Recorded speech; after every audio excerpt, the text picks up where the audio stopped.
what matters me. With harmless lies I can adjust.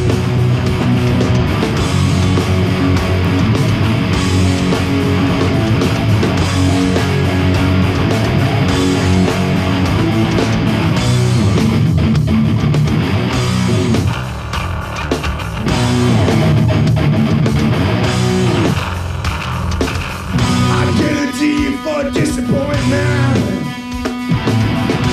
Now there's nothing to regret. Everybody's good for something. At least you know what you won't get.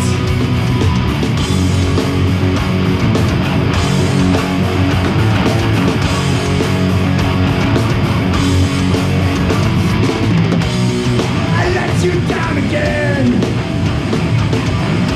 What's another harmless lie between friends?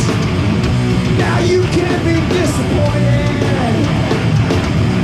But I gave you just exactly what you wanted.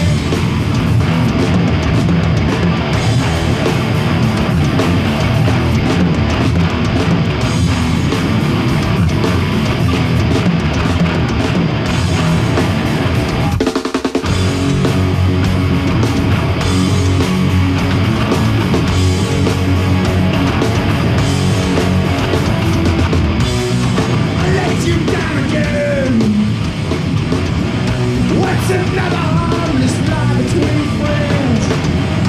Now you can't be disappointed. Thought I gave you just exactly what you wanted. I let you down again. What's another harmless lie between friends? Now you can't be disappointed. Thought I gave you just exactly what you wanted.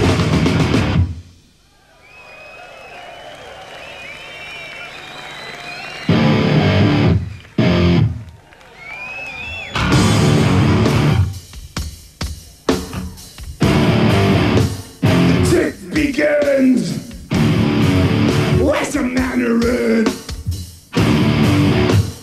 Climate change will never get in.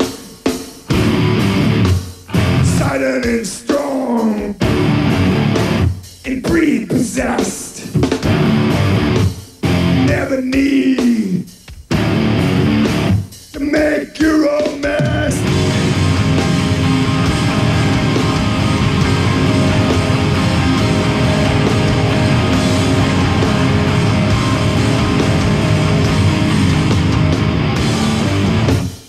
Weasel to me is charming to some. Those are men glib with habits like self-love, wearing thin fast. You carve an itch, need smoke back. Work your page.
Right.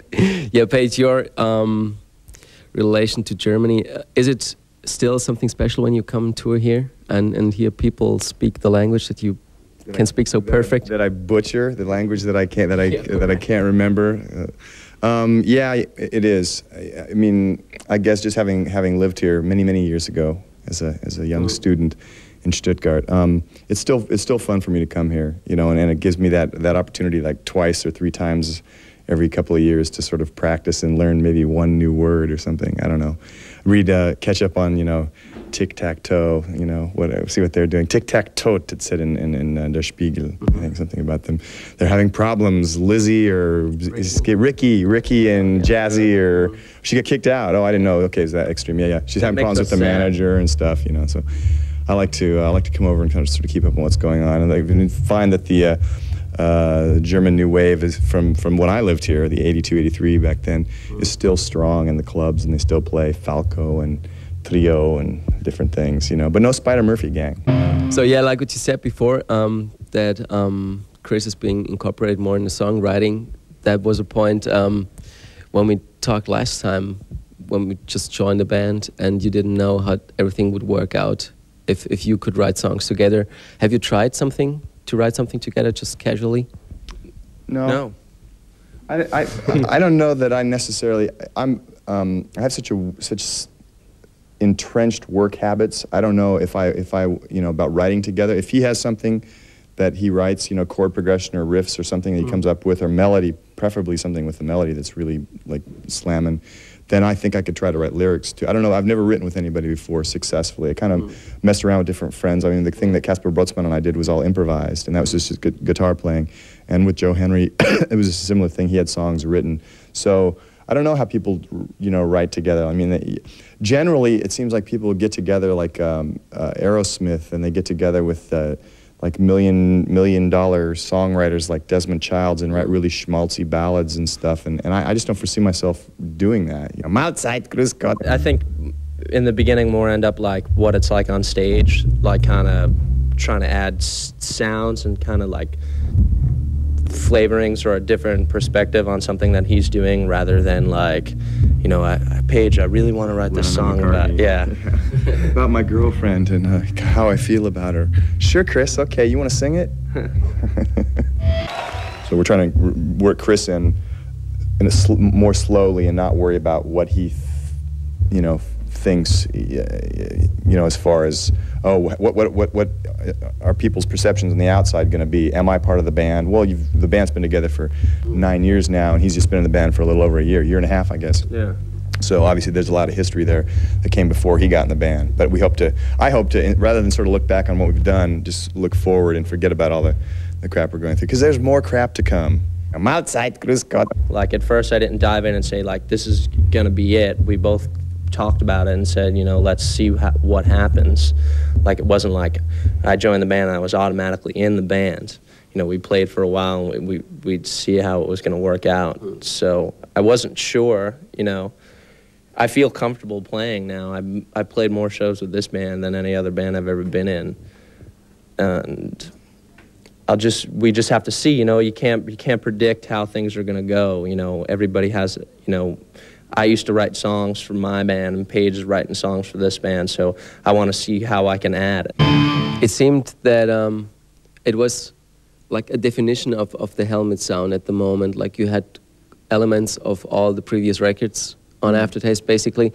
So is this like a status quo where you can start from incorporating Chris and doing something new on top of that? Yeah, I think so. I think it's sort of like, for me, and I had these conversations with Dave Sardi, who produced the album with us, that let's make the Helmet album that we can make, and you know, not think about the past or the future or anything, just sort of write Helmet songs. And this is what, I mean, it all sort of started out as this kind of discovery for me, you know, oh, I can do this, oh, that's interesting, and I can bring it to these guys, and they can do this, and together we come up with this thing that's distinctive and sounds like Helmet. And you work on different aspects of you know, being a musician as you're going along. You're singing, your guitar playing, your songwriting. All these things kind of start to develop and you know, within this style, and I think they all sort of were at an equal level in this album, and I think it's a good sort of ending point and starting point. Mahlzeit, grüß Gott.